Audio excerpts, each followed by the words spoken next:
hade urang salila hirup hiji nu paling istimewa hirup mah ulah ngadoakeun jore ka batur teh eta. Lamun geus bisa ulah ngadoakeun jore ka batur geus wali tuh. Ulah ngadoakeun jore sama sekali bagus bae geus. Kumaha Allah bae.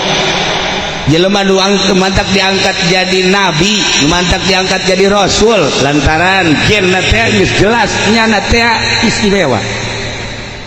Nu mantak diangkat jadi wali lantaran nyana teu pernah ngadoakeun goreng ka batur. Mantak Allah pernah nanya ka malaikat Jibril, Jibril, nun Gusti, mun maneh dijadikeun manusia ku kaula, maneh da kumaha ibadahna?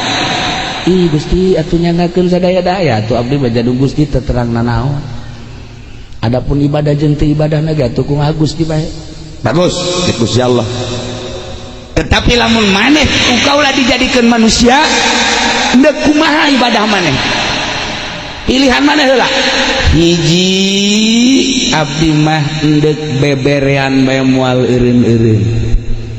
Dua, nomor kadua kula mandek nulungan bae salila hirup kaula.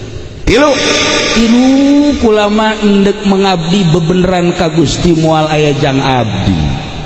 Nomor kaopat abdi mah teu hayang ka surga teu hayang ka neraka. Tah opat perkara abdi mah. Tah Jibril nu mandat maneh dijadikeun Jibril ge ku kaula lantaran boga kahayangna seperti eta. Lamun urang tah mun urang nuturkeun seperti eta, urang ge ongkos malaikat Jibril. Minimal ganti ngaran Jibril lah. Eta hebat malaikat Jibril salila hirup ulama endek beberean bae. Bu pon ware eta boga niat dek beberean teh kan ieu mah lain hayangna dibere. Ih teu meunang mangih nu sugih. Asal mangih nu sugih bae haju bae nyieun bae nyen proposal. Bangka warahnya sih ini. Nah ieu urang ulah ngadoakeun goreng. Baheula di Mesir aya hiji sepasang ustaz jeung ustazah magahan ngaji susah suami istri susah. Maisyahna kahirupanana ngan boga kotok-kotokna hiji. Endogan isuk jual, endogan jual. Eta bae maisyahna tanyana mah geus teu boga nanaon deui. Bagaweana ngan magahan ngaji bae. Tetapi nyana bisa seserian jeung pamajikanana lempang indah teu pernah bae kadeuleu pasentrok teh teu pernah.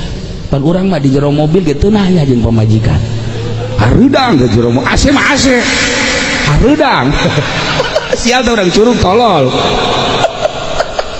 ieu teh boga nanaon tapi bangunan teh adem ayem ya Allah eta indah aja setah imah tangga kos kitu teh susah tetapi kadeurna halimpu nu ngaraji loba ayalah pamalingan hasud cek babalingan ieu ustad bangunna teu pernah bentrok cek keneh paling ku aing kotokna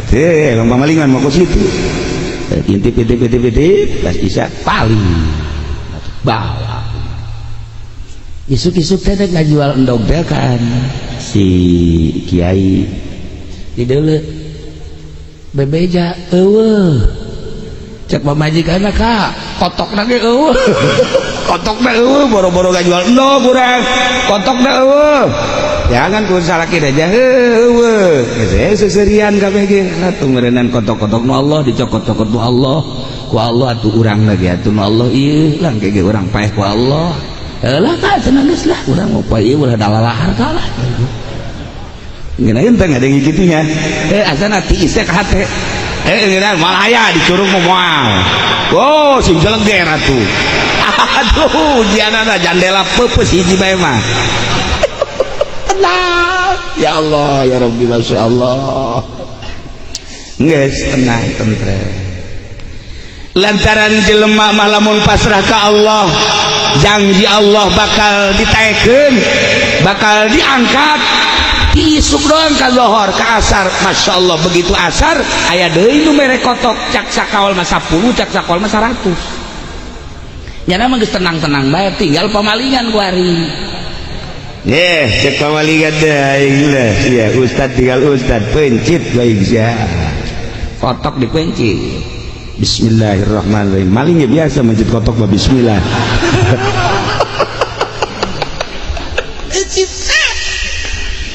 Nu anehna begitu kotok dipencit bulu-bulu kotok kabeungeut narempel jarang adi kabeh jadi beungeut da ieu pinuh ku bulu. Masya Allah cabutan jadi deui harita kene cabutan jadi deui ka dokter terus diberesa dengan jadi deui terus ka dokter terus ka kokolot kayak cabutan jadi deui ka dukun jadi deui ramuan geus diinum geus jarah di eta jadi bae ayeuna kan nyana bingung ieu bulu kotok jadi bae sakena itu ayeuna nanya lah nyana ka Ba'dul Arifin mun cek urang wali ahli Allah datang nyana ka dieu. Waalaikumsalam. Naon? Kula maling kotok kiai. Sia teh ya. Kiai dipaling. Maksudna sajeuna teh lah. Ulah halalin puting beta kiai. Aju. Ieu barang dipencit di bulu kotok ka dieu ka beungeut. Geus ka dokter. Geus ka dukun, geus ka nu bisa ramuan jadi deui. Nah ikut mahi cara kene. Istikharah si kiai teh ka Gusti. Oh, ieu mah penyakit moal cager. Lamun lain didoakeun jore kudu dipalingna. Lamun nu malingna lamun nu dipaling ngadoakeun goreng cager, lamun encan ngadoakeun goreng mah ieu terus datang ka pae ke mah cager. Masya Allah itu mah hiji sakitu bae geus harga satu gitu mah ngutus jangan ngutus supaya ngomong jore kiai lain kiri lain bawa kotok boga jadi kotok ke mana? Maling nyaon teh nu malingna henteu kula lamun ngabejakeun nu maling mah isteu kudu henteu ieu mah kieu kiai maksudna ieu aya geus nyaho makan kiai deuk kumaha tah deuk kumaha atuh doakeun bae doakeun supaya ku galede ku ulah sial kiai hese jasa cek hese jasi kiai Masya Allah terus kisut datang deui ka ibuna baji jadi lain boga kotok boga cekeuna ieu ku hari anu maling cekeuna kotokna naon teh nu malingna eta urang dia sebenarnya urang mama lagi kajian gerak Allah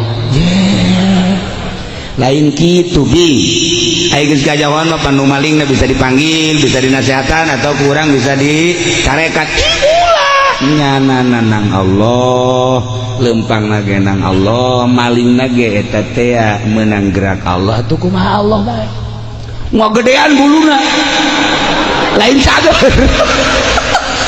anu diutus dicarekan goblok sia kamari mah teu paranjang kieu saja ya asal beki bagus teh bulu manjangan ya Allah ya Rabbi geus datang deui ka dieu teh daekeun ngadoakeun goreng Masya Allah eta kiai kuat biasa kuat airna meledet ngana datang tadinya Waalaikumsalam Isa kula nu meuli kotok kotok say kotok kiai Masya Allah atuh masalah meuli kotok bulu udah jadi kadinya ya iya jadi kula geus ka mana ieu teh cager-cager na ieu mah eueuh deui jalan cek kiai anu di anu hiji-hijina cara supaya cager lamun kiai ngadoakeun goreng ka kula ya tuh kula ngomong ya kena ngadoakeun goreng mah jeger ka Allah nang Allah manjangan deui nyana sujud di dinya artina ieu mah doakeun goreng ya supaya jadi obat bae ieu mah kula mah doakeun goreng kula deuk kumaha tah kumaha nu penting kula cager ieu mah ngadoakeun goreng ge lain naon supaya kula cager bae akhirna nyana merenung ka Gusti Allah demi kecageran akhirna nyana ngadoakeun goreng maksudnya mah supaya cager henteu aya naon di hate jang nyageurkeun ya Allah ya Rabbi hamba Gusti nu maling kotok kula anu kula ieu teu pernah ngadoakeun goreng makin kula teu ngadoakeun goreng makin panjang buluna karunya kula ya Allah ya Rabb ieu jelema nu maling kotok nyanggakeun sadaya-daya kula tersep jasa sabaraha dipali ku jelema ieu atuh baleslah Gusti sakumaha pagawean jelema anu maksiat harita ke anu cageung cageung spontan kiai kotokna paraeh kabeh anu tadi teh nang pamere teh lantaran ngagonengkeun goreng ngadoakeun bareng paraeh kabeh kotokna dibales tuh jadi eta teh sebenarnya mah nyana embung ngagonengan eta mah sakadar ngobatan. Nah ieu konsep hirup urang dek jadi kiai dek jadi pedagang dek jadi pemerintah TNI dek jadi polisi dek jadi daun be hiji be ulah sok ngadoakeun goreng ka batur insyaallah geus indah jasa dia hirup atuh kudu jadi kiai henteu kudu jadi kiai kanjeng Nabi berhadapan jeung panglima perang apakah kanjeng Nabi ting nitah eureun ka panglima jeung henteu kanjeng Nabi kapanggih jeung polisi askar apakah kanjeng Nabi kita eureun jadi askar henteu kanjeng Nabi kapanggih jeung petani sugan kanjeng Nabi nitah eureun tani henteu kanjeng Nabi kapanggih jeung pedagang sugan kanjeng Nabi nitah eureun dagang henteu ban kanjeng Nabi mah mangga kabeh penting takwa ka Gusti Allah sebab etalah bekal jang bahan balik ka lembur asli urang jadi polisi sing jadi polisi nu takwa sebab polisi ge bakal paeh urang jadi TNI sing jadi TNI nu takwa sebab bakal paeh urang jadi pedagang lah nu takwa sebab bakal paeh urang jadi kiai lah nu takwa sebab bakal paeh di kiai ge loba nu teu takwa kiai gitu di Lampung mah teh sarua KTP-na orang pondok eta sarua. Nah iyalah jadi urang kuari berusaha jadi jelema anu takwa ke Allah dengan posisi anu geus diatur ku Gusti Allah.